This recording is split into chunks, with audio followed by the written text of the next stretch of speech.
comes out and says, look, we're managing expectations, we're provisioning here. A likely fine from the FTC is $3 to $5 billion. What do you say in response to that? Well, the FTC imposes fines based on the power that Congress has given it. Right. And the power that Congress has given it is approximately $42,000 per violation. So the question is, what's a violation?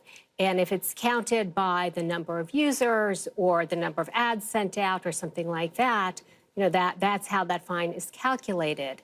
But the number that's being floated, which is in the billions, is orders of magnitude larger than the FTC has ever gotten in a privacy violation previously. I mean, Google, we can go back to an example of Google back in 2012, and it was peanuts. It was millions. 22.5 million. Yeah, not billions at this stage. Right. Do you think it's enough to move the dial based on the conversation we were just having there? I mean, when you've got a company that's got revenues of $15 billion a quarter, $65 billion on an annual basis, is charging them even $5 billion, moving the needle here? Do you think it makes a difference? I think it can make a difference on a number of fronts, and I think that's the reason why Congress has set it up this way, which is that the company, the fine is not just the only redress or penalty or remedy that might be included. So typically an order with the FTC also requires certain behavioral changes or provisions to be put in place. So the money is only part of the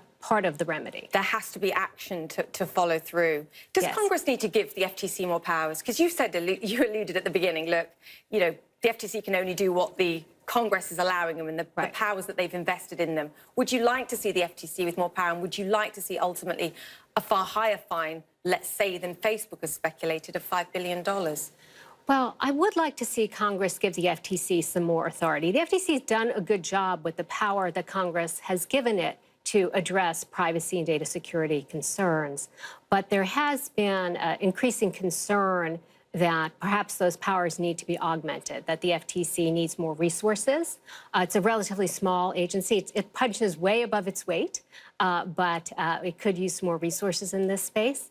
And also the ability to perhaps levy fines for initial violations, not just subsequent violations. Does regulation need to look more like what we see in Europe? Because in many cases with Facebook, the likes of some of the scandals that we've seen and the data breaches that we've heard about, we've only heard because of the European rules and that they had to notify the EU within 72 hours. Does the US need the same kind of privacy rules as Europe? So I disagree with that premise, because the FTC has actually been a rather active enforcer on the privacy front and has brought more than 500 privacy and data security cases, including against some of the biggest companies. Now, of course, Europe has adopted the GDPR, and there are questions about whether the U.S. should adopt a similar framework. I think there are very good things in the GDPR, giving consumers more transparency and more control, giving a little more insight into what's happening with their data. But on the other hand, the U.S. has been an enormously innovative market, and I would be concerned about something that would pull away from that. Really, so much of the online innovation has happened in the U.S., and that's not an accident.